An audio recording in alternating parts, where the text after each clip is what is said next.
Wellman TV. Marshal Ortega. Kabanata 131. Maaari mo itong tretuhin bilang isang alamat. Nang mapansin ni Vera ang dalawang pulis na nakatingin pa rin sa kanya ng masama, binigyan sila ni Vera ng masamang tingin. "Excuse me, officers," tawag niya. "Hindi ba dapat crowd control ang tinutukan mo kaysa sa babae? Kung titig na titig ka pa, isusumbong kita." Ang dalawang batang opisyal ay nagpalitan ng inis na tingin kay Vera ngunit kalaunan ay umiwas ng tingin. Sa sandaling iyon, hinampas ni Alice ang braso niya. "Vera, tingnan mo ang gulo na to. Masyado nang lumayo ang mga kalokohan ni Marshal. Sa inaasal niya, he's bound to face serious consequences." Napaawang ang labi ni Vera. Hindi mo ba masasabi na nandito ang mga opisyal para mapanatili ang kaayusan dahil sa impluwensya ni Marshal? Order. Para sa kanya. Napangisi si Alice. Nandito siguro sila para arestuhin siya. Walang ingat na hamunin ang Sonist Bank ng ganito parang umatake sa bundok gamit ang maliit na bato. Sa mundo ngayon, ang kapangyarihan ay pag-aari ng mayayaman. Marshal out of his depth if he thinks a little money will take on a bank. What's next? Trying to pull this stunt to get my attention. Alam niya kung hindi niya maibalik ang pera, magiging trending topic ito online. Ipinagpatuloy ni Alice ang kanyang rant, ngunit pinutol siya ng isang kalapit na babae. Si Ms. Dawn, Ms. West, at Mr. Riger ay nakapaghatid na ng malaking halaga para mabayaran ang utang. How shameless! Why would he need your attention? Are you narcissistic? You should go to a doctor. Alice snap, engaged na sa akin si Marshal noon. Tinapos ko na kasi wala akong pakialam sa kanya. Mabilis na pumasok si Vera. "Halika, Alice, huwag kang mag-alala tungkol dito. It's not worth it." Isang mahinang nguso si Alice, pinatahimik ang kanyang pakikipagtalo sa ibang babae. Sumandal si Vera at bumulong, "Alice, hindi siya nagsisinungaling." Si Ms. Dawn, Ms. West, at Mr. Riger ay nagpadala ng pera kay Marshal. With a sarcastic chuckle, Alice replied, "Naniniwala ka talaga dyan? The way things going, kalahati ng police force sa Harmonfield ay nandito. Marshal probably in big trouble today." Seryoso ang sagot ni Vera, "I'm serious. Nakausap ko lang si Marshal sa WhatsApp, nakalikom na sila ng 3.8 billion. Napailing si Alice sabay ngisi. "Are you telling me Shirley, Daphne, and Riger all pitched in?" Exaggerating siguro si Marshal. Siguro nakatulong ng kaunti ang mga dons, pero yung iba naman, stretch na yon. Daphne's too proud to come all this way para sa kanya. She scoffed. "Sa tingin mo ba ay alamat si Marshal, Vera?"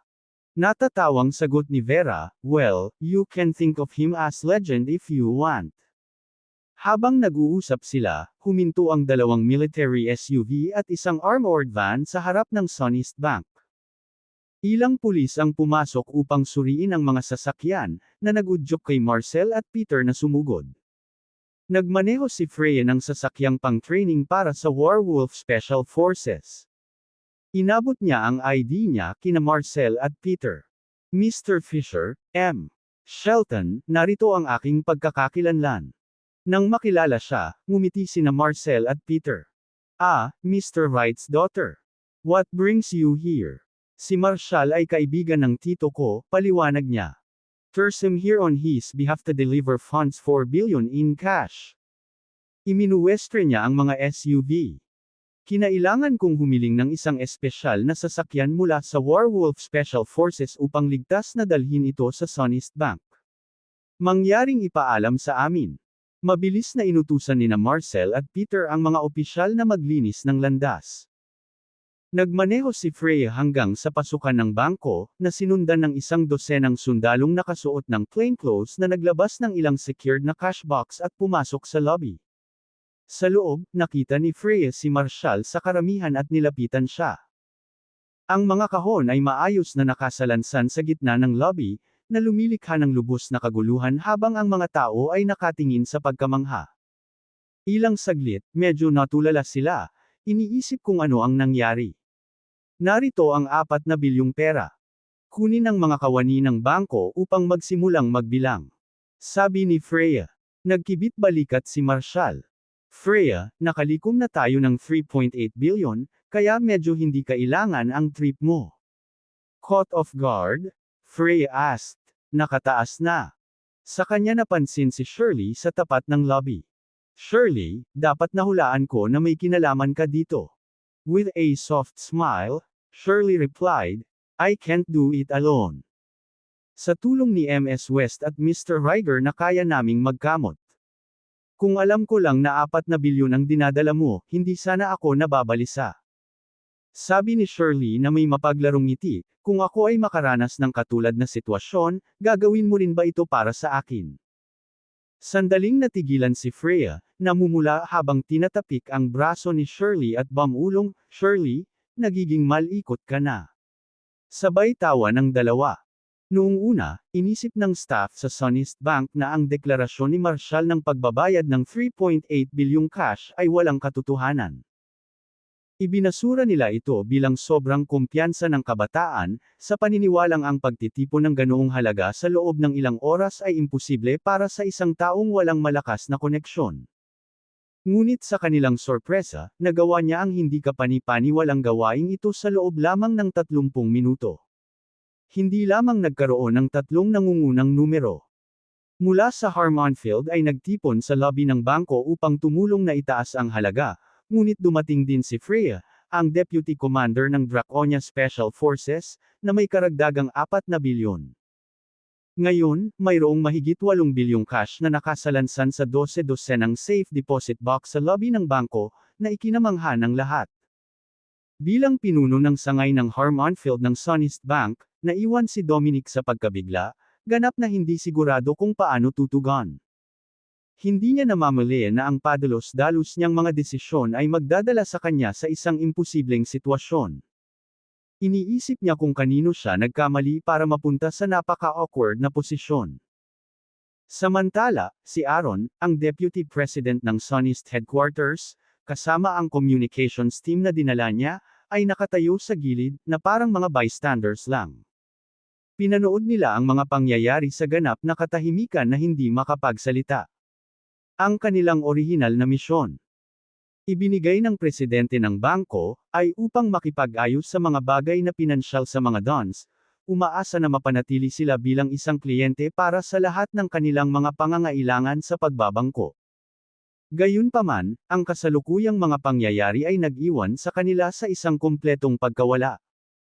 Ang pangkat ng komunikasyon ng Sonest Bank ay ang piling tao sa larangan ng relasyon sa publiko at marketing ni Draconia. Sila ay dumating handa na may higit sa 100 mga diskarte upang matugunan ang mga dons. Mga issue.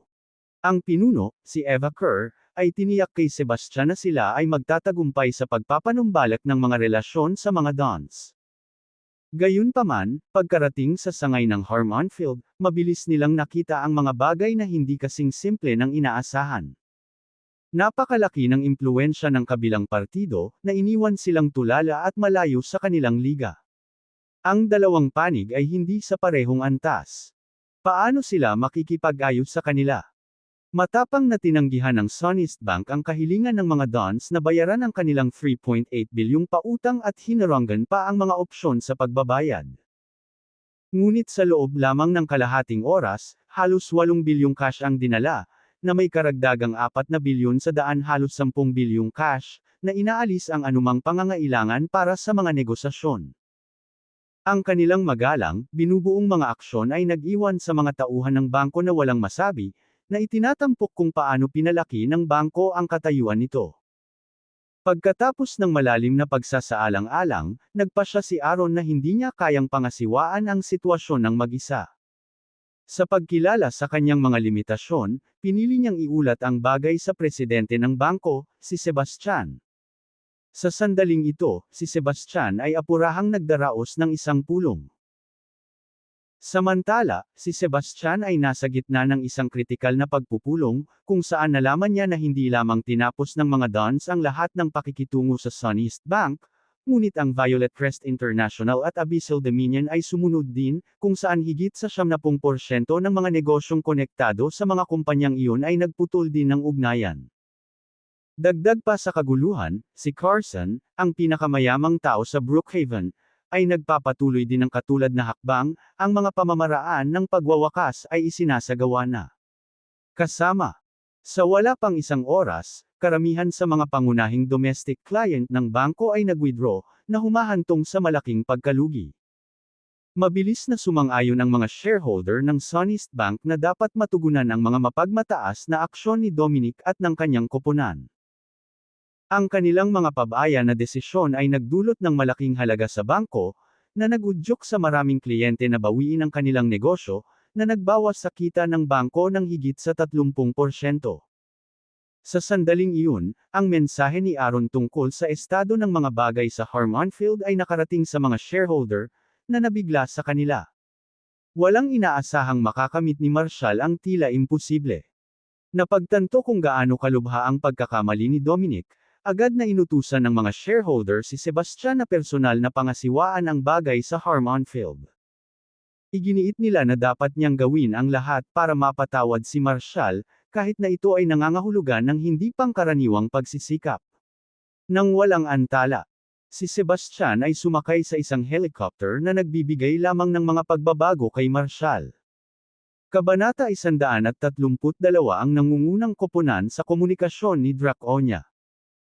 Makalipas ang 30 minuto, bumaba si Sebastian sa Harmonfield International Airport sakay ng isang helicopter. Paglabas niya sa lobby ng airport, isang makinis na puting Mercedes-Benz ang huminto sa kanya. Lumabas ang isang matangkad at kabataang babae at binati siya ng may matamis na ngiti, "Mr. Harker, ikinagagalak kung makilala ka. Ako si Kiara Slater, ang nangungunang manager mula sa Falcon team sa Draconis Brighton Communications Group." Ang Brighton Communications Group ang nangunguna sa kanila sa Draconia. Ang Falcon team, na bahagi nito, ay kinikilala bilang ang pinakamahusay na pangkat ng komunikasyon sa rehiyon. Ako ang nangungunang tagapamahala sa Draconia, kaya masisiguro ko sa iyo na ang aking koponan at ako ay epektibong mamamahala sa krisis sa sangay ng Harmonfield ng Sonest Bank. Pinagmasdan ni Sebastian ang confident na babae sa kanyang harapan, bahagyang kumunot ang kanyang noo. Ang mga pangunahing shareholder sa Sonest headquarters ay nagdala ng isa pang pangkat ng komunikasyon. Ito ba ay isang senyales na wala silang tiwala sa kanya, o sadyang labis silang nababalisa? Sa sandaling iyon, ang kanyang katulong ay humakbang, na nagsasabi, "Mr. Barker, ang mga shareholder ay nagpadala lamang ng isang mensahe. Upang matiyak na maayos nating mahawakan ang krisis na ito, kinuha nila ang nangungunang pangkat ng komunikasyon sa bansa, ang Falcon team, upang tumulong sa sitwasyon sa Harmonfield." Nang marinig iyon, sinulyapan ni Sebastian si Kiara, kitang-kita ang iritasyon sa mga mata nito. Napansin ni Kiara ang pag-aalinlangan niya at nakaramdam siya ng inis. "Kinu-question mo ba ang mga kakayahan ng ating Falcon team? Ang aming koponan ay hindi lamang kilala sa reputasyon nito. Kami talaga ang pinakamahusay sa Draconia. Binuo ko ang Falcon team bilang isang elite unit. Sa nakalipas na 3 taon, bilang isang nangungunang tagapamahala sa industriya, pinangunahan ko ang aking koponan sa paglutas ng higit sa 500 mga krisis ng walang kabiguan. Halos bawat 3 araw akong humaharap sa komisyon ng krisis, na nakakaharap ng iba't ibang mga kaso. Ang iyong sitwasyon sa Sonest Bank, ito ay isang relatibong prangka na kaso batay sa aking karanasan. Sa sandaling kinuha ko ang iyong krisis sa marketing, lubusan kong tinasa ang buong sitwasyon at ang mga interes ng lahat ng partidong kasangkot. It's not complicated at all. I'm confident that once we start the negotiation process, we will solve the issue within half an hour. Pinag-aralan ni Sebastian si Kiara, na mukhang nasa mid-20s. Naglabas siya ng hangin ng pagmamataas, na tila itinuturing na walang halaga ang bawat hamon. Bilang isang taong nakaranas sa pakikitungo sa mga tao, nahirapan siyang seryosohin ang kanyang mga paghahabol. Ang mga taong nagsasalita ng may ganoong kumpiyansa ay kadalasang nahulog sa isa sa dalawang kategorya alinman sa tunay nilang nakita na ang isyu ay simple at walang kwenta, o sila ay labis na mapagmataas at walang karanasan, na binabayaran ang kanilang kakulangan ng mga hamon sa totoong buhay. Ipinakita ng pananaliksik na kung mas ipinagmamalaki ng isang tao ang kanilang mga kakayahan, mas madalas nitong ibunyag ang kanilang mga kahinaan sa lugar na iyon. Gayunpaman, maingat na ipinaalam sa kanya ng kanyang assistant na talagang na-verify ang mga credential ng Kia. Ang Falcon team na pinamunuan niya ay kinilala bilang ang nangungunang grupo ng komunikasyon sa Draconia. Kinumpirma ng data na sa nakalipas na 3 taon, ang Falcon team ni Kiara ay nakapangasiwa ng 568 na krisis sa public relations, lahat ay matagumpay na neresolba. Matapos mag-isip sandali, tumanggo si Sebastian. Sige, pagdating mo sa sangay ng Harmon Field, mangyaring magbigay ng maikling pangkalahatang ideya ng pamamaraan. Ang aking mga katulong ay ganap na makikipagtulungan sa iyo. Napatingin si Kiara sa dalawang communication assistant ni Sebastian at ngumisi, Mr. Barker, once we're in the car, I'll provide a detailed outline of my strategy and operational process. Gayunpaman, ibinabahagi ko ang impormasyong ito para lamang sa iyong pag-unawa sa mga operasyon ng aming koponan. Hindi mo nakakailanganing tulungan kami. Tandaan, sa buong operasyon, walang sinuman sa inyo ang dapat humadlang sa amin. Anumang pagkagambala ay magwawakas sa aming buong operasyon. Kung ang proseso ng mediation ng komunikasyon ay magiging magulo, gagawin itong hindi epektibo ang operasyon ng krisis na ito. Nairita si Sebastian sa sinabi nito at malamig na sumagot. Ipinahihiwatig mo ba na walang sinuman mula sa aming bangko ang dapat nakasangkot sa proseso ng komunikasyon sa krisis na ito? Kung mayroong anumang miscommunication, magiging mahirap na pangasiwaan muli ang krisis. Ang ibig kong sabihin ay kailangang lumahok ang ating bangko. Mamumuno ang iyong koponan, at tutulong tayo. Ngumisi si Kiara. Iminumungkahi mo ba na hindi ka nagtitiwala sa aming koponan? Ayos lang. Pagkatapos mong makita kung paano namin pinangangasiwaan ang lahat ng bagay sa site, mauunawaan mo kung bakit kami kilala bilang nangungunang koponan sa komunikasyon sa krisis ng Draconia. Kung bakit ako itinuturing na pinakamahusay na tagapamahala. Sa sandaling pangasiwaan ng mga Christ na ito. Pangangasiwaan ko ang lahat ng bagay na hindi ko kailanman pinahihintulutan ng sinuman na hindi propesyonal na makagambala sa aking trabaho sa mga komunikasyon sa krisis maliban kung syempre, nagpasya ang iyong bangko na wakasan ang pakikipagsosyo nito sa aming koponan. Nag-alinlangan si Sebastian ngunit sa huli ay umatras. Pagkatapos ng lahat, inanyayahan siya ng mga shareholder ng punong tanggapan, at hindi niya maaaring wakasan ang kanilang kasunduan. Sige, MS later, pag-usapan natin ito pagkatapos nating sumakay sa kotse. Pwede mo ba akong bigyan ng overview ng Chick Communications plan mo? Tumango si Kiara. Sige, sa kotse tayo mag-usap. Hindi maiwasan ni Sebastian na mag-isip kung ang tinaguriang Falcon team ay talagang mabisang pamahalaan ang krisis. Sa kanyang 30 taon sa industriya ng pagbabangko, hindi pa siya nakatagpo ng sinuman na kontentong umaangkin doon. Dahil walang krisis na hindi nila kinaya.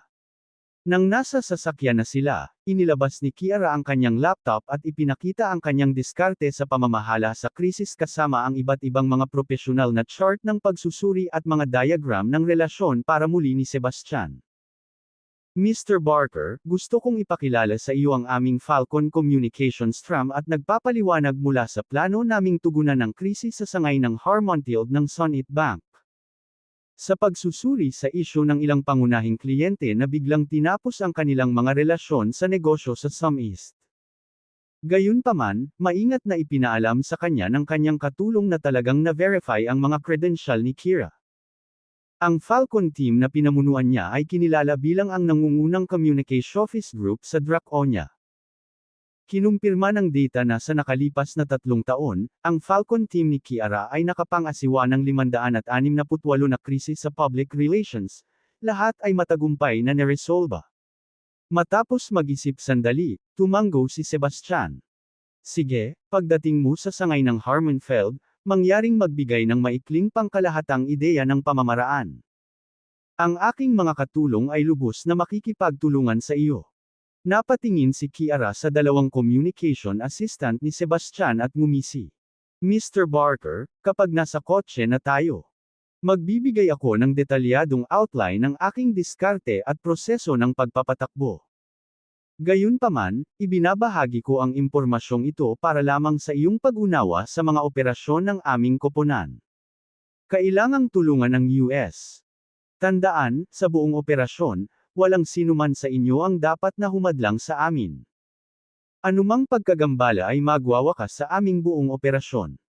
Kung ang proseso ng mediation ng komunikasyon ay magiging magulo, gagawin itong hindi epektibo ang operasyon ng krisis na ito. Nairita si Sebastian sa kanyang sinabi at malamig na sumagot, ipinahihiwatig mo ba na walang sinuman mula sa aming bangko ang dapat nakasangkot sa proseso ng komunikasyon sa krisis na ito? Kung mayroong anumang miscommunication, magiging mahirap na pangasiwaan muli ang krisis. Ang ibig kong sabihin ay kailangang lumahok ang ating bangko. Mamumuno ang iyong koponan, at tutulong tayo. Ngumisi si Kiara. Iminumungkahi mo ba na wala kang tiwala sa aming koponan? Ayos lang yan. Pagkatapos mong makita kung paano namin pinangangasiwaan ang lahat sa site, mauunawaan mo kung bakit kami kilala bilang nangungunang crisis communications team ng Draconia at kung bakit ako itinuturing na pinakamahusay na manager. Kapag pinangasiwaan ko na ang krisis na ito, pangangasiwaan ko ang lahat.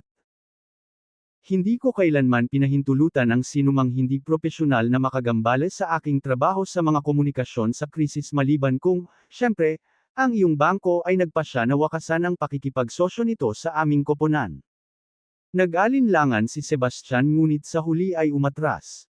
Pagkatapos ng lahat, inimbitahan siya ng mga shareholder ng punong tanggapan, at hindi niya maaaring wakasan ang kanilang kasunduan. Sige, Ms. Slater, let's discuss this after we get in the car. Can you give me an overview of your crisis communications plan? Tumango si Kiara. Sige, sa kotse tayo mag-usap. Hindi maiwasang isipin ni Sebastian kung talagang mabisang pangasiwaan ng tinatawag na Falcon Team ang krisis. Sa kanyang 30 taon sa industriya ng pagbabangko, hindi pa siya nakatagpo ng sinuman na may kumpiyansa na nagsasabing walang krisis na hindi nila kayang hawakan. Nang nasa sasakyan na sila, inilabas ni Kiara ang kanyang laptop at ipinakita ang kanyang diskarte sa pamamahala ng krisis kasama ang iba't ibang mga propesyonal na chart ng pagsusuri at mga diagram ng relasyon para suriin ni Sebastian. Mr. Barker, gusto kong ipakilala ka sa aming Falcon Communications Team at ipaliwanag kung paano namin pinaplanong tugunan ang krisis sa sangay ng harm on field ng SunEast Bank. Sa pagsusuri sa isyu ng ilang pangunahing kliyente na biglang tinapos ang kanilang relasyon sa negosyo sa SunEast Bangko, natukoy na namin ang ugat ng krisis. Si Marshall ang catalysta ng sitwasyong ito, kasama ang Dawn Group na kumukuha ng mga string. Napansin ko na ang nakaraang plano sa pamamahala ng krisis ng iyong bangko ay nakatuon lamang kay Marshall, na isang pagkakamali. Ang Dawn Group ang unang nag-anunsyo ng pagwawakas ng lahat ng pakikipagtulungan sa SunEast Bank, na nag-udyok sa iba pang mga kliyente na sumunod. Si Shirley mula sa Dawn Group ang napakahalagang figure sa krisis na ito, dahil siya ang sentro sa paglikha nito. Sandaling natigilan si Sebastian, gustong ipaalala sa kanya na si Marshall ang pangunahing issue.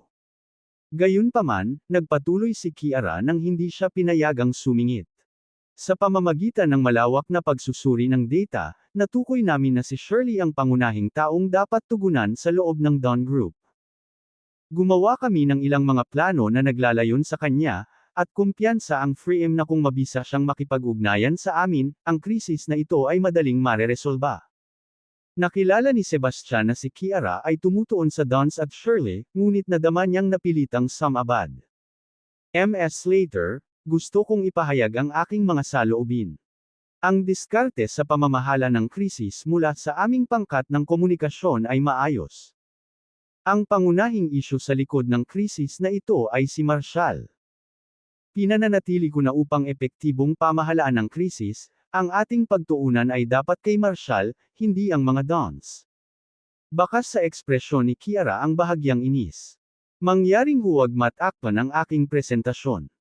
Ang Falcon Communications Team ay may sariling mga prinsipyo at pamamaraan ng pagsusuri. Kailangan mong maunawaan na sa loob ng Draconia, kami ang pinakapropesyonal na koponan sa industriya. Hindi kami nabigo sa anumang krisis na aming nagtagumpay. Kaya't mangyaring, tiisin mo ako at hayaan akong magpatuloy. You may excel in finance, but when it comes to crisis management, ako ang expert, hindi ikaw. Kumunot ang noo ni Sebastian pero pumayag, sige, please proceed with your presentation. Isang mapang-asar na tingin ang bumungad sa mukha ni Kiara. Ngayon, suriin pa natin ang mga pangunahing aspeto ng pamamahala ng krisis na ito, na nakatuon sa Dons at Shirley, bakit sila ang ating pangunahing target. Bagaman si Marshall ay isang pangunahing manlalaro, siya ay CEO lamang ng Eastvale Development Group sa ilalim ng mga Dons. Kakasimula pa lang niya sa kanyang posisyon at walang makabuluhang karanasan sa larangan at mga koneksyon sa Harmonfield, tiningnan namin ang kanyang social circle, at karamihan sa kanyang mga kaibigan ay nagmula sa mga hindi mahalagang pamilya. Sa kabaligtaran, ang mga Dons ang nangungunang pamilya sa Harmonfield na may matibay na lokal na ugnayan.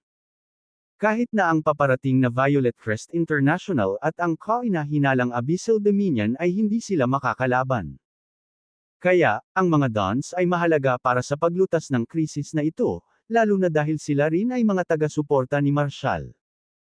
Bagamat si Marshall ay maaaring mukhang kumikilos ng nakapag-iisa, mahalagang kilalanin na malamang na hindi siya maaaring magpasya na kumuha ng Infinity Tower nang walang suporta sa Dons.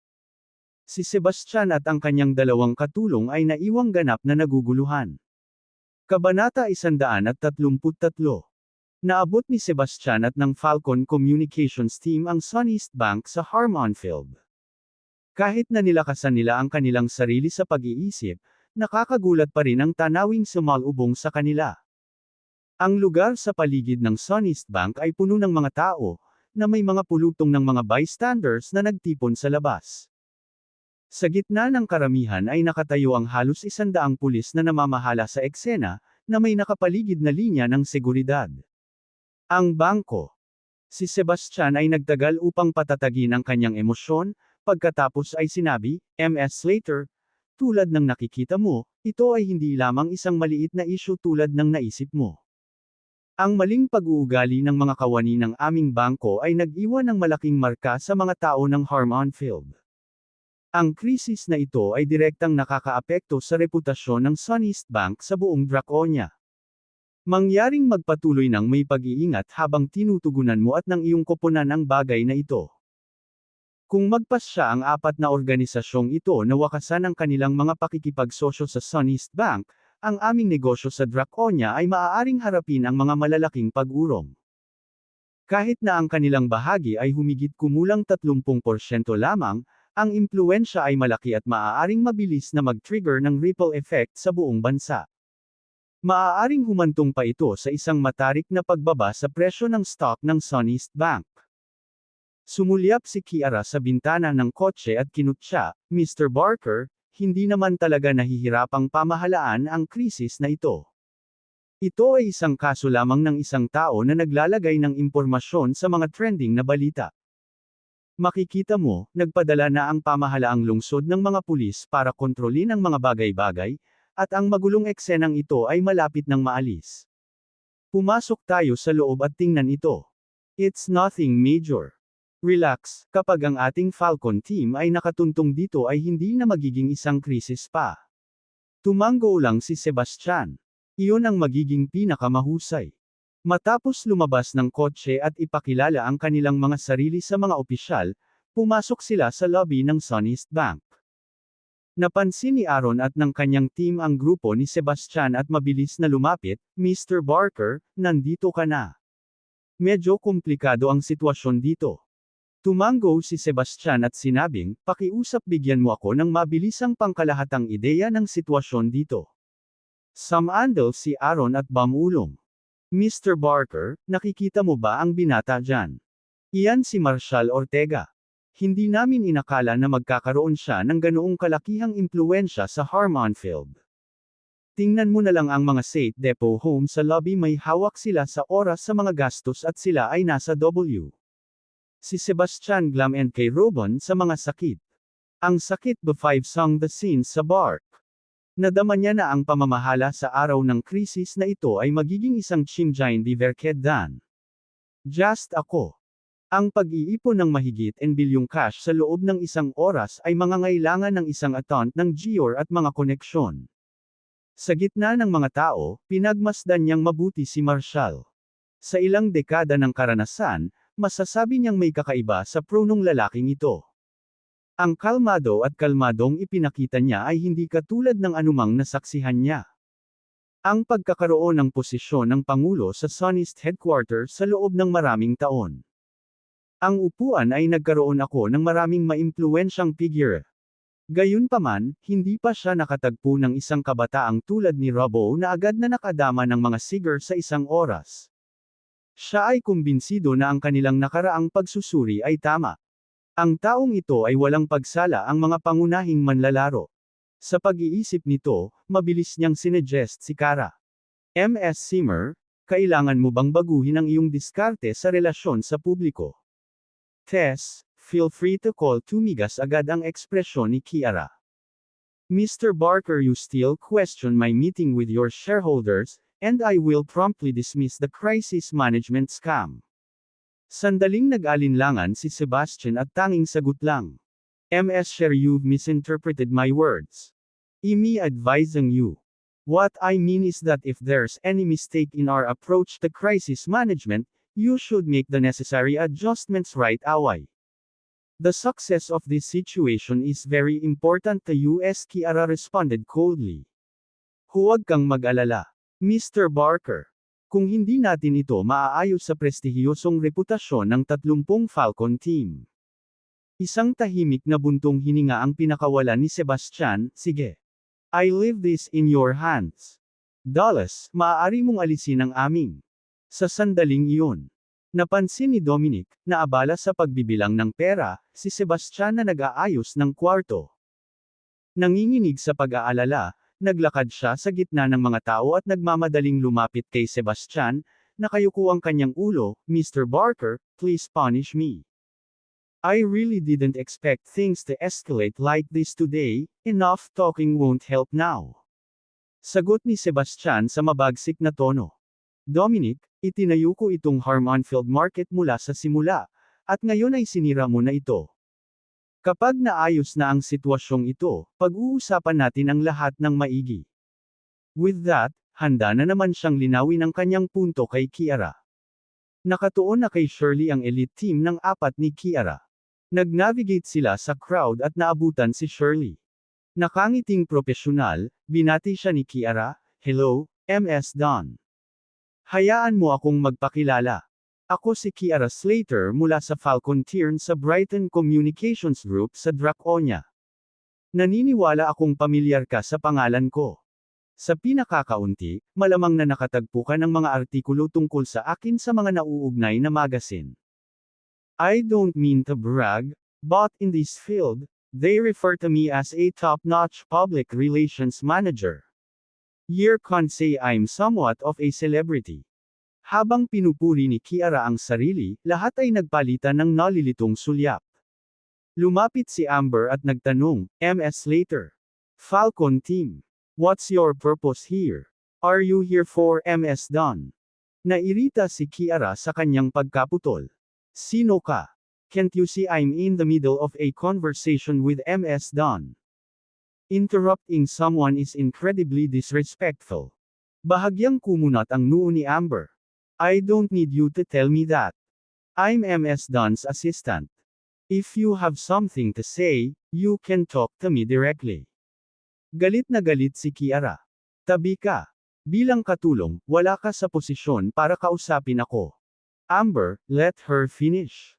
Sabi ni Shirley kay Kiara, walang pakialam ang ekspresyon nito.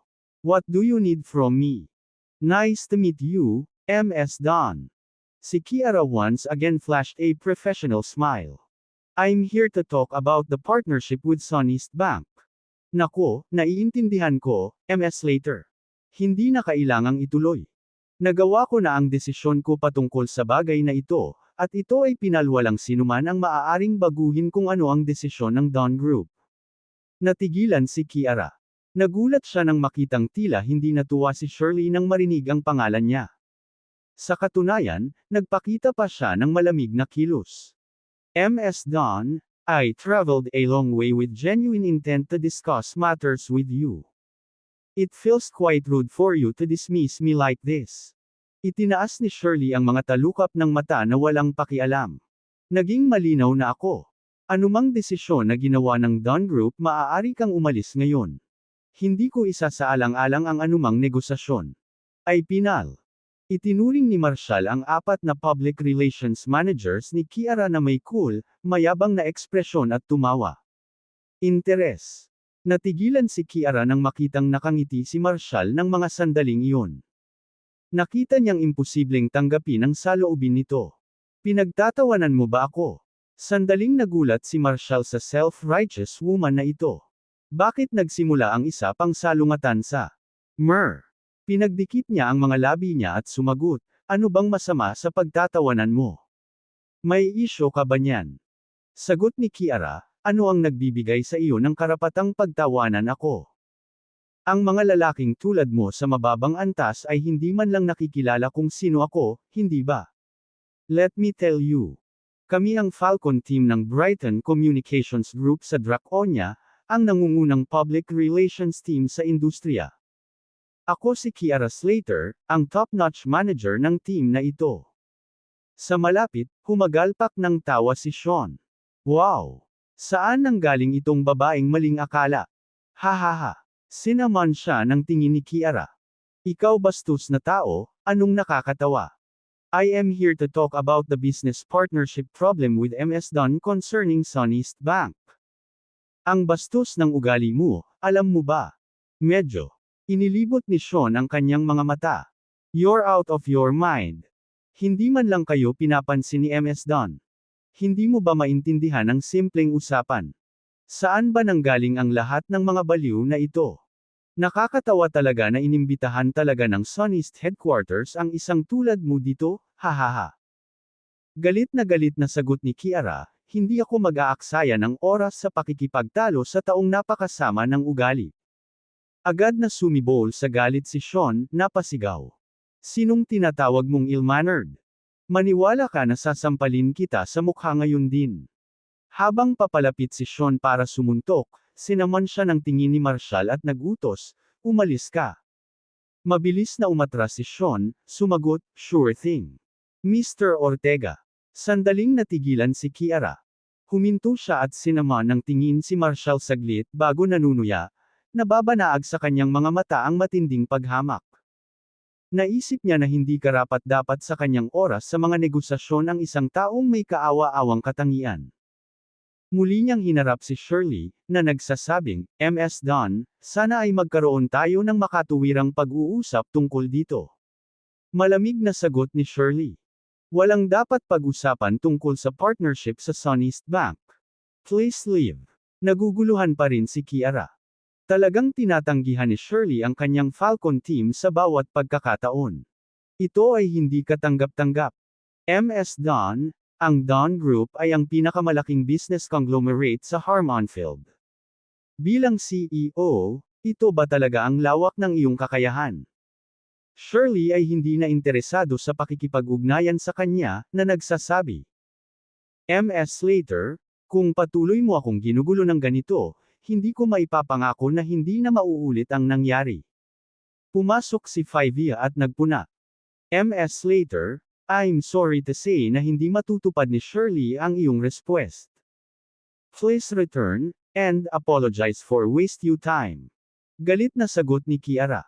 Sino ka, at ano ang nagbibigay sa iyo ng awtoridad para sabihing umalis ako? I came to negotiate the partnership with MS Dawn regarding SunEast Bank. What kind of behavior is this? Bahagyang ipinikit ni Viva ang kanyang mga mata at sinabing, okay, Tharna. No one here wants to entertain your negotiation. Umalis ka nga. Sino sa tingin mo para utusan ako? Tuluyan nang nawala ng gana si Kiara, tinuro si Freya at sumisigaw. Naging yelo ang ekspresyon ni Freya. It doesn't matter who I am. What counts is that if you show disrespect again, I can make you regret it right here. Galit na sigaw ni Kiara. That's absurd. As a member of the Falcon team, anong klaseng sitwasyon ang hindi ko na-encounter? Sa tingin mo ba sasabihin mo na lang na lumipat ako? Sino ka sa tingin mo? Bago pa niya matapos ang pagsasalita, sinipa ni Freya si Kiara sa sahig at itinuro ang isang miyembro ng espesyal na puwersa, na nag-uutos, sabihin mo sa kanya kung sino ako. Kabanata 134 na malungkot na pag-iisa. Huminto si Amber, napigilan ang kanyang hininga habang nag-scroll sa walang tigil na negatibong balita tungkol sa Dawn Group sa kanyang telepono. Nagnakaw siya ng nag-aalalang tingin kay Shirley. Higit sa isang beses, naisipan niyang makipag-ugnayan kay Drake para ipaalam sa kanya ang mga nangyayari. Gayunpaman, nang mapansin ang nagyayelong kilos ni Shirley, nagpasya siyang tumanggi dito. Napagtanto ni Amber na, dahil sa mga pangyayari, kahit na ang pag-alerto kay Drake ay hindi magkakaroon ng pagbabago. Sa sandaling iyon, ang lobby ng Sunnest Bank ay nakakaramdam ng nakakatakot, na parang lumapot ang hangin. Alam ng lahat ang sitwasyon. Ang puwang sa lakas ng pananalapi ay hindi may kakaila. Ang Dawn Group ay nasa ilalim ng walang humpay na pag-atake mula sa Slaters. Napakunot ang noo ni Daphne mula sa Violet Crest International, sinulyapan si Shirley bago inilipat ang kanyang tingin sa Marshall. Natitiyak niyang hindi mananatiling pasibo si Marshall. Gayunpaman, hindi siya sigurado sa mga hakbang na pipiliin ng maimpluwensyang figurang ito. Naunawaan niya na, dahil sa mga mapagkukunan ng Violet Crest International, wala silang kapangyarihan laban sa mga parusa ng Slater sa Brookhaven na nagta-target sa Dawn Group. Saglit na huminto si Ryger bago nagsalita ng malamig sa kanyang ulo, Elian, sa tingin mo ba ay makakakilos ka ng walang pagpipigil sa Brookhaven dahil lang sa iyong kayamanan at impluwensya? Iminumungkahi ko na isaalang-alang mo ang iyong mga aksyon. Kung hindi mo gagawin, malala ang kahihinatnan nito. Isang mapanuksong tawa ang pinakawala ni Elian. Ryger, alam ko kung paano mo binuo ang iyong kayamanan. Sa Harmonfield, kasumpa-sumpa bilang underground kingpin ng Harmonfield, na pinapahalagahan ang respeto ng marami. Ngunit ang maliit na halagang iyon ay walang ibig sabihin kumpara sa kapangyarihan ng aking pamilya. Mabuti pang itikom mo ang bibig mo. Kung hindi, hindi magdadalawang isip ang pamilya ko na puksain ng isa pang Abyssal Dominion. Alam na alam ni Ryger na seryoso ang kanyang mga banta. Sa impluwensya ng mga Slaters sa Brookhaven, hindi magkakaroon ng pagkakataon ang Abyssal Dominion. Hindi lamang ang mga Slaters ay kabilang sa pinakamayaman sa Brookhaven, ngunit ang kanilang mga relasyon sa underground ay higit na nalampasan ang mga samahan ni Ryger. Hindi maarok para sa kanya na gumamit ng underground tactics laban sa Slaters. Sa isang utos mula kay Elian, ang Abyssal Dominion ay magiging target ng buong underground. Napasulyap si Ryger kay Marshall, napatikom ang bibig sa frustration. Elian, huwag kang masyadong magpakatanga sa sarili mo. Kahit makapangyarihan ang pamilya mo, handang kunin ka ng aking Abyssal Dominion's 100 brothers sa Brookhaven. Sean, rally all the brothers and dismantle every one of the Slaters' business in Brookhaven. Kahit na ang lahat ay nagkakahalaga ng Abyssal Dominion, lalabanan natin ang mga Slaters hanggang sa mapait na wakas. Sandaling nag-alinlangan si Sean bago sumagot. Understood, Mr. Ryger. I'll take your orders right away. Humagalpak ng tawa si Elian. Isang langgam na sinusubukang kalugan ang isang punong Ryger, walang katotohanan. Naniniwala ka talaga na kaya mong hamanin ang aking pamilya sa kaunting mapagkukunan. Kung hinahanap mo ang iyong pagkamatay, malugod kong ibibigay ito. Nang matapos ang kanyang panunuya, nagsimulang magpakilos ang kanyang katulong. Maya-maya, nagsimulang tumunog ang mga telepono ni Ryger at Sean. Ang mga tawag ay mula sa entertainment business na konektado sa Abyssal Dominion, at nagkaroon ng kaguluhan sa The Board. Pinagpawisan si Ryger. Alam niya na ang mga Slaters ay kakilakilabot sa ilalim ng lupa, ngunit hindi niya naisip na ang kanilang impluwensya ay umabot sa marami sa mga operasyon ng Abyssal Dominion. Shirley observed what was happening and remarked, "Mr. Riger, there's no reason for you to step into this chaos. My family's issue shouldn't pull you into their troubles." Napaisip si Riger sa sarili. Wala akong kaugnayan sa mga dons. Bakit ko ilalagay ang sarili ko sa panganib para sa iyo? Gusto ko lang mapabilib si Marshall. Sana kumilos siya bago bumagsak ang Abyssal Dominion. Kung hindi, lahat ng pinaghirapan ko ay wala lang. Sinulyapan ni Sean ang bahal ng mga mensaheng dumarating mula sa lahat ng direksyon, ang kanyang mga mata ay puno ng desperasyon. Mr. Riger, kailangan nating kumilos ng mabilis, kung hindi, ang ating Abyssal Dominion ay mapapahamak. Tinapakan ni Riger si Sean sa bangis na dinanas niya 2 dekada na ang nakakaraan. Enough. I've survived more than you can imagine. Wala akong hindi naharap, walang dapat ikatakot. Kahit na bumagsak ang Abyssal Dominion ngayon, sisiguraduhin kong magbabayad ng mahal ang mga Slaters.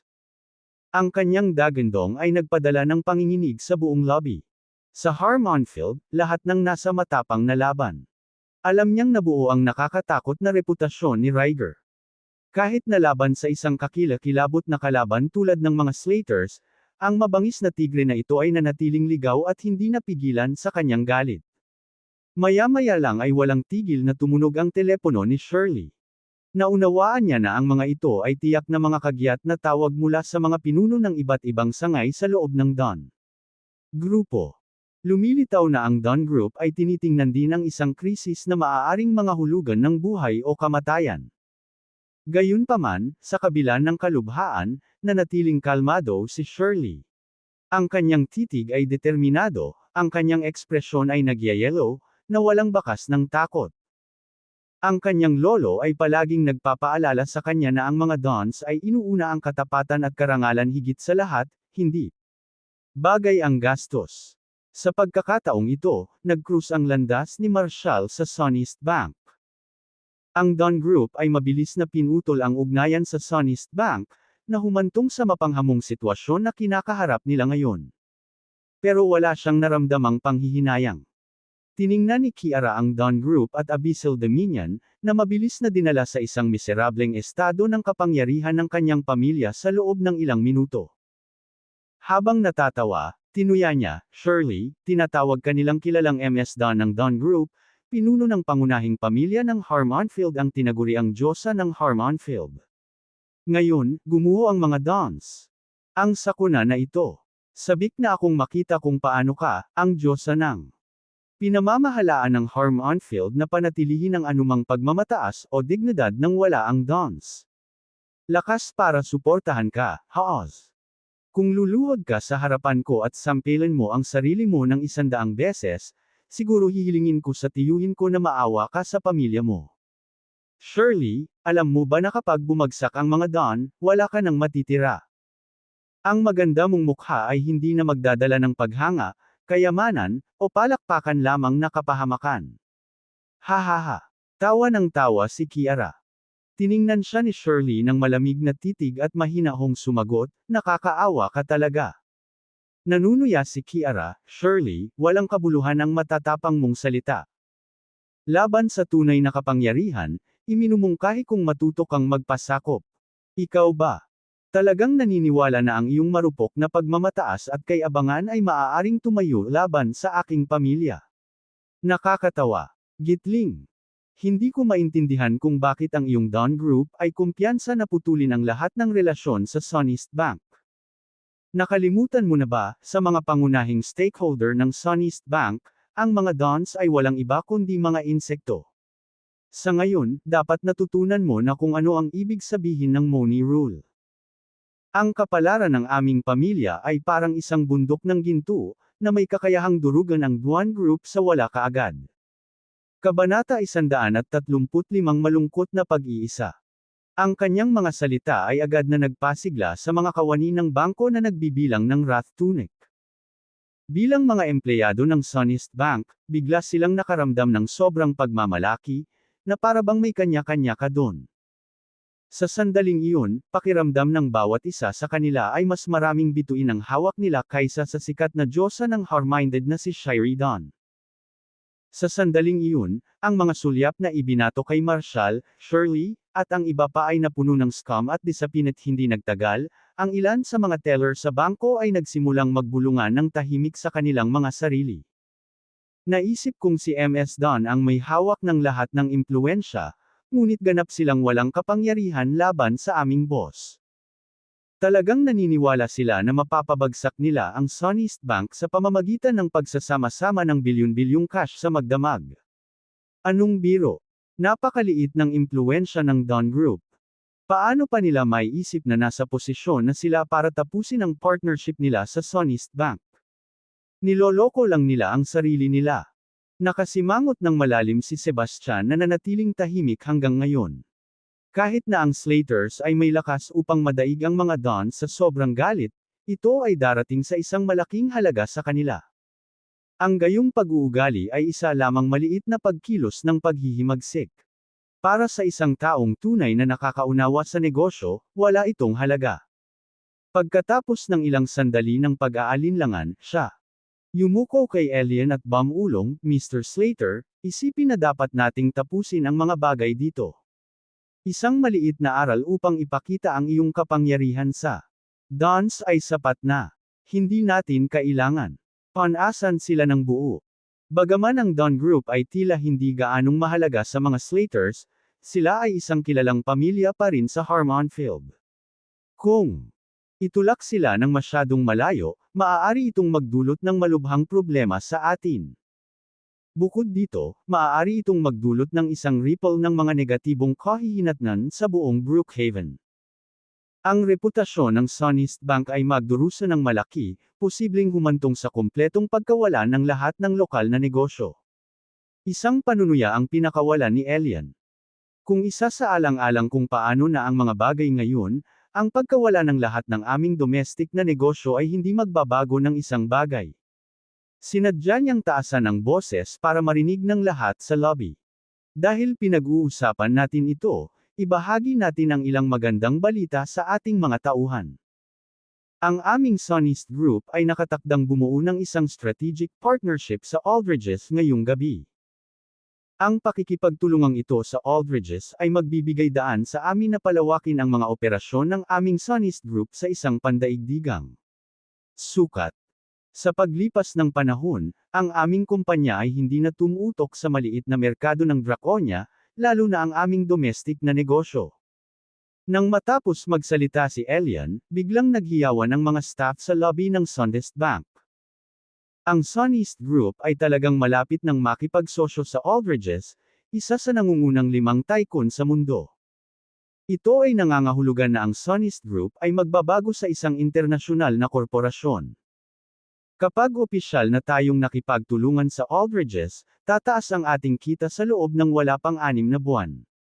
Bilang resulta, ang mga Slaters ay babangon upang maging numero 1 pamilya sa Draconia.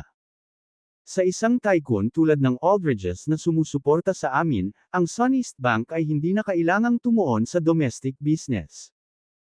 Ang mga Dons, Violet Crest International, Abyssal Dominion, at maging ang mga rights sa Brookhaven ay naputol na ang lahat sa amin. Ano ang magagawa nila tungkol dito? Sa puntong iyon, ang mga individual na ito ay makakapanood lamang mula sa malayo habang ang Sun East Bank ay gumagawa ng marka nito sa pandaigdigang yugto. Habang nakikinig si Amber sa masigasig na daldalan ng mga kawani ng Sun East Bank sa lobby, isang alon ng pagkabalisa ang bumalot sa kanya. Sumulyap sa lumiliit na palengke. Share of the Bond Group sa phone niya, lumapit siya at Bamulong, MS Don, should won et. Abutin si MS Freya at tingnan kung ang kanyang tiyuhin, si Mr. Wright, ay maaaring pumasok. Umiling si Shirley. Mas gusto kong huwag idamay ang sinuman sa mga gawain ng ating pamilya. Sa sandaling iyon, isang kisap mata ng malungkot na pag-iisa ang bumungad sa kanyang mga mata. Naunawaan niya na ang mga Don ay nahihirapang makayanan ang araw na ito. Sa isang pakiramdam ng panghihinayang, natanto niya na laban sa mabigat na Slaters, hindi maibigay ng mga Dons kay Marshall ang tugon na nararapat sa kanya. Walang magawa siyang tumingin kay Marshall at nag-alok ng mapait na ngiti. Sa sandaling iyon, sinasabi niya kay Marshall na ginawa niya ang lahat sa loob ng kanyang kapangyarihan, at ginawa ng mga Dons ang lahat ng kanilang pagsisikap. Isang casual na ngiti si Marshall. Ito ay medyo hindi pangkaraniwan para sa mga Dons na magpakita ng gayong pagkakaibigan. Matanda, engrande nga ang vision mo, pero what a share, he. Sinulyapan siya ni Elian ng nakangisi, umiling-iling sa katuwaan. Anak, kahit na humarap sa dulo, nananatili kang matigas ang ulo. Sa mundong ito, lakas ang tunay na mahalaga. Sa partnership ng Suneast Group at ng Aldridges, sino ang makakalaban nila sa Draconia? Hahaha. Napanatili ni Marshall ang kanyang walang pakialam na ngiti. Hindi makikipagtulungan ang Aldridges sa mga hindi tapat na kumpanyang tulad mo. Hahaha. Isang malakas na tawa ang pinakawala ni Elian. Hoy, hindi makakatulong ang pagmamayabang. Ang totoo, nasa Harmonfield na ang inspection team ng Aldridges, sa pangunguna ni Lula Aldridge. Once we wrap up things here, we'll have a signing event at the Harmonfield Hotel. Naningkit ang mga mata ni Kiara sa tuwa nang marinig iyon. Uncle Elian, I want to go and see. Ipakilala mo naman ako kay MS Lula pagdating ng panahon. Kung malalaman niya na ako ang top-notch public relations marketer sa Draconia, tiyak na susubukan niya akong hikayati na sumali sa Aldridges bilang kanilang public relations consultant. Kung ganoon, ang Aldridges ay nasa bingit ng bangkarota, Marshall remarked nonchalantly. Napuno ng tawanan ang lobby.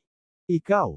Bukod sa naglalabas ng walang kwentang panlalait, ano pa ba ang meron ka, ha? Galit na sumulyap si Kiara kay Marshall. Nagkibit balikat lang si Marshall. Huwag kang mag-alala, hindi pipirma sa iyo ng deal ang Aldridges, at hindi kailanman ituturing ni Lula na baliw ang kanyang consultant sa public relations. Sigaw ni Kiara, sino ang tinatawag mong baliw? Tio Elian, siya. Elian scoffed, anak, you're just spouting nonsense, careful to trip over your own words. I don't have time for you today. I'll deal with you once I sign the contract with Lula. Bumungisngis ang labi ni Marshall, bakas ang pagkadismaya. Sinabi ko sa iyo, ang Aldridges ay hindi makikipagsosyo sa iyo, at sila ay tunay na hindi. Nakikita ko ang hinaharap. Kung ayaw mong maniwala, papatunayan ko ngayon. Saglit lang, luluhod ka na kanina. Malamig na sagot ni Elian, you're way too full of yourself. You're asking for trouble. Bago niya makumplito ang kanyang mga salita, nagkaroon ng malakas na kulog, at sa hindi inaasahang pagkakataon ay napaluhod siya sa bangkong si Joby. Isang matinding katahimikan ang bumalot sa silid. Walang makakaisip kung ano ang nangyari. Tito Ellen, anong nangyayari? Bulalas ni Clara na natigilan sa nakitang nasa harapan niya. Noon pa man ay naging mapagmataas at mahigpit si Elian, hindi kailanman ibinababa ang sarili sa harap ng sinuman. Ngunit ngayon, nakaluhod siya sa publiko. At nakaluhod siya sa harap ni Marshall, isang taong itinuturing na hindi gaanong mahalaga.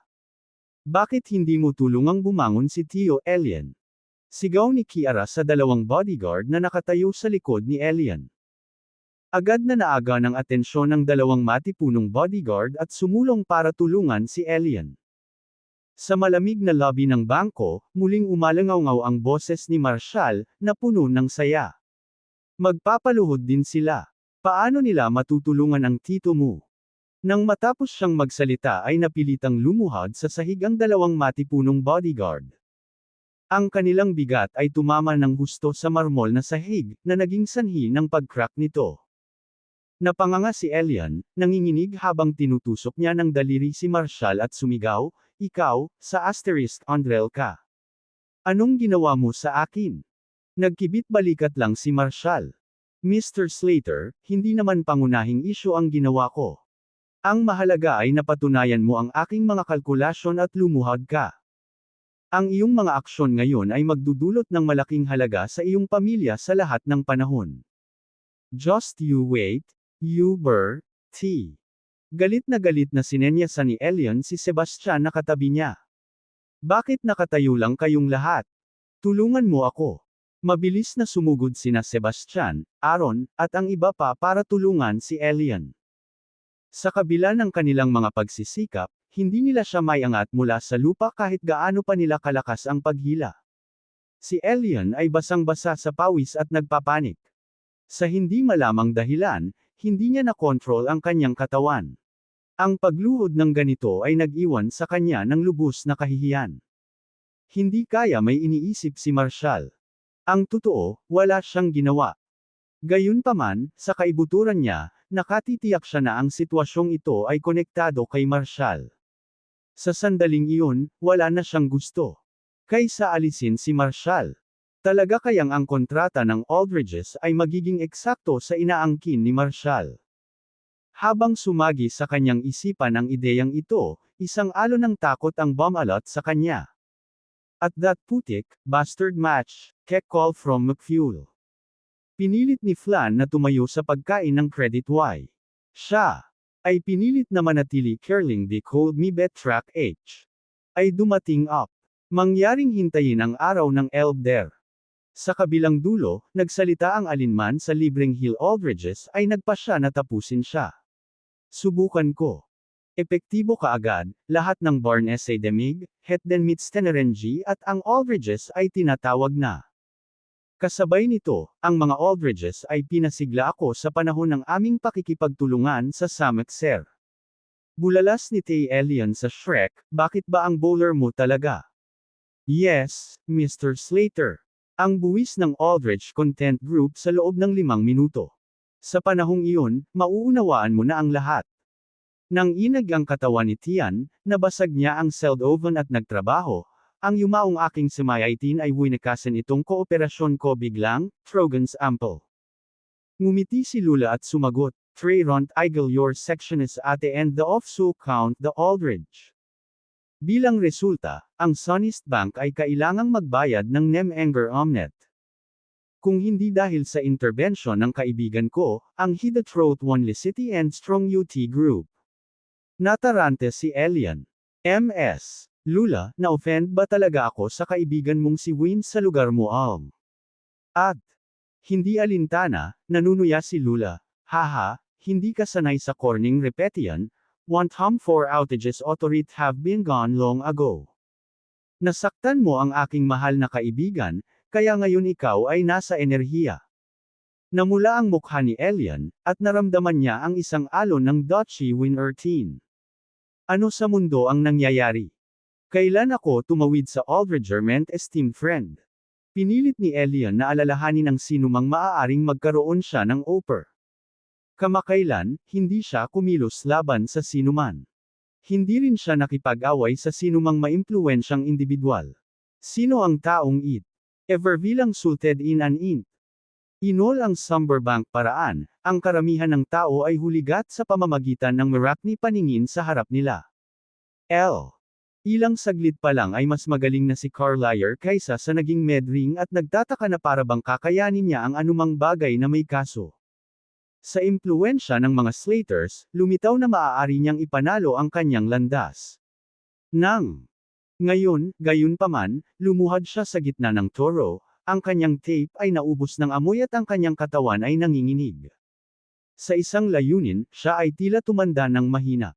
Maaaring ang isang mas malakas na individual ay mayroon na ngayong mga senador. Ang natapos ay sa Dideliers. Ang odd one cable ng pagkatalo sa Slaters ay dapat magkaroon ng lakas. Sa sinabi ni Elian, nagdin sila ng isang mahalagang matinding tinanggihan ng Aldridges ang kontrata sa Sonny Strank. Ito ay dahil pinagalitan ni Elian ang isang kaibigan ng Aldridges. Ang iginagalang na kaibigang ito ay minsang nagligtas sa mga Aldridge mula sa panganib. Dahil dito, sila ay nagalit at nagpasya na kumilos laban sa Sonist Group. Hindi na sila muling magtatrabaho sa Suncast Group. Nang malaman ni Sebastian ang balitang ito, isang alon ng pangamba ang bumalot sa kanya. Ang impormasyong ito ay nakapipinsala para sa Sonist Bank. Biglang, isang galit na sigaw mula sa katulong ni Elian ang bumasag sa nakakatakot na katahimikan sa lobby. Mr. Matter, may mabigat tayong problema. Bulalas niya. Ang stock ng Sonist Group ay mabilis na bumagsak, at nahaharap tayo sa direktang pagkawalan ng 300 bilyon. Nagpatuloy siya, panik sa kanyang boses, kung hindi natin ito makokontrol sa lalong madaling panahon, maaari tayong mabangkarote. Isang malamig na pawis ang bumuhos sa noo ni Elian. Lutang siya sa mga nangyayari. Ano ang nangyari sa panandaliang sandaling iyon? Sino ang tinutukoy na individual na si Lula? Imposible iyon. Sinuportahan ng #rights ang impluensya upang mabilis na makita ang mid laban sa waters. Maaaring ito ay ang Dahmer o marahil Pinterest International, maybe Abyssal Dominion. Wala sa kanila. Anong uri ng kakilakilabot na figurehead ang kanyang sinaktan upang pukawin ang gayong mga kahihinatnin? Ang stall ng Sonist Bank, na kanina lang ay nagsasaya, ngayon ay parang bumagsak na sila. Napagtanto nila na bukas ay markahan ang pagtatapos ng kanilang mga trabaho. Sa malawak na lobby ng bangko, isang nakakatakot na katahimikan ang sumalubong sa hangin. Ms. Don, niresolve na ang krisis sa Don Group natin. Bulalas ni Amber habang sinusulyapan. The message on her phone, momentarily losing her composure, she cagily grabbed Shirley's arm, shaking it with excitement. Ms. Don, tingnan mo ito. Ang krisis para sa ating Don. Nakulos. Tinitigan ni Shirley ang nakapagpapatibay na balita tungkol sa Don Group na ipinakita sa kanyang telepono. Nabigla siya. Sino ang maaaring maging puwersa sa likod ng suportang ito para sa Don Group? Hindi lamang nakatakas ang Don Group ng malubhang pinsala mula sa Slaters, ngunit talagang nakakuha sila. Mula dito, mga aksyon. Sa maikling panahon na ito, ang sukat ng Don Group ay talagang tumaas sa isang bagong antas. Sa sandaling iyon, sumigaw si Sean ng may sigasig, Mr. Riger, na alis na ang banta sa Abyssal Dominion. Itinaas ni Riger ang kanyang kamay, nagpapahiwatig na huminto si Sean. Sinulyapan niya ang likod ni Marshall, nakaramdam siya ng kaluwagan. Dapat itong lalaking ito na nagtatrabaho sa likod ng mga eksena. Sa sandaling iyon, isang lamig ang damaloy sa kanyang gulugod. Nadama niya ang pasasalamat na napanatili niya ang kanyang kalmado sa isang napakahalagang oras. Kung siya ay nag-alinlangan o umatras, ang Abyssal Dominion ay tiyak na mapapahamak ngayong gabi. Napatingin sina Daphne at Rita sa kapansin-pansing profile ni Marshall, kumikinang ang kanilang mga mata sa paghanga. Ito ang walang cap-ares na lakas ng Divine Drake Band.